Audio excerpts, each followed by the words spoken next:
যাবৎ আওয়ামী লীগের কাছে রাজনৈতিক বন্দী হিসেবে আমরা ছিলাম। 1952 সালে যেদিন আওয়ামী লীগ গঠন হয়েছে সেই দিনই তারা হিন্দু সম্প্রদায়ের প্রতিনিধিত্ব অস্বীকার করে প্রতিনিধিত্বকে ধ্বংস করার জন্য উদ্দেশ্য নিয়েই তারা আওয়ামী লীগ গঠন হয়েছে। হিন্দু সম্প্রদায়ের কাছ থেকে প্রতারণা করেছে হিন্দু সম্প্রদায়কে। একই সঙ্গে আমরা আরেকটা দল দেখেছি যারা দীর্ঘদিন এই দেশে শাসন করেছে, তারা হিন্দু সম্প্রদায়কে প্রতারণা করেছে, নেগলেক্ট করেছে এবং ক্ষতিগ্রস্ত করেছে।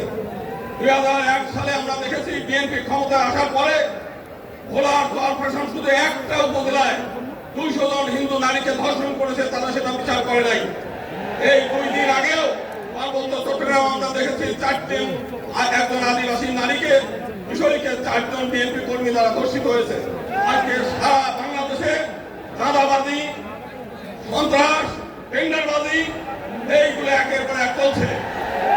আজকে সমগ্র বাংলাদেশের মানুষ আপনারা এখানে এসেছেন জামাত ইসলামের ডাকে। জামাত ইসলাম শুধুমাত্র একটা রাজনৈতিক দল নয়, এটা একটা ইউনিভার্সাল ইউনিভার্সিটি। আপনারা এখানে আসেন, শিক্ষা লাভ করেন, নীতি শিক্ষা নেন, আদর্শ শিক্ষা নেন এবং কিভাবে ধর্ম অনুযায়ী দেশ নিজের জীবন পরিচালনা করা যায় এবং দেশ পরিচালনা করা যায় আপনারা সেই শিক্ষা লাভ করেন। আজকে রাত করে এখানে জেগে আছেন, আপনাদের এই আশাটা ব্যর্থ হবে না। যদি রাজনৈতিক ক্ষমতা আপনাদের নাও থাকে, আপনাদের জীবন ধন্য হয়ে গেল শুধুমাত্র এই জামাত ইসলামে অংশগ্রহণ করার কারণে। আমরা আগামী দিনে আমরা বলতে চাই, একবার ফাঁসিবাদ বিদায় হয়েছে, আবার কোনোদিন আমরা এই ফাঁসিবাদ চাই না।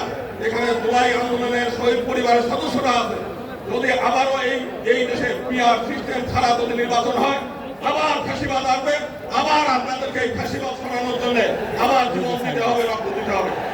অতএব এক দফা পৃথক নির্বাচন দিতে হবে আমাদের মাইনরিটিদের জন্য এবং একই সঙ্গে পিআর সিস্টেম ছাড়া কোনো নির্বাচন হতে দেওয়া যাবে না। এবং এটা যদি জামাত ইসলাম মনে করে যে বাংলাদেশে কোনো নির্বাচন আমরা হতে দেবো না, জামাত ইসলাম সেটা পারে। সবাইকে অনেক অনেক ধন্যবাদ। ইউএফটি ফার্স্টের সাথে ট্রেড করুন যে কোনো জায়গা থেকে। ক্যাম্পাসে ক্লাসের ফাঁকে, ঢাকার জ্যামে বসে কিংবা ঘরে বসে ট্রেডিং এখন হাতের মুঠোয়।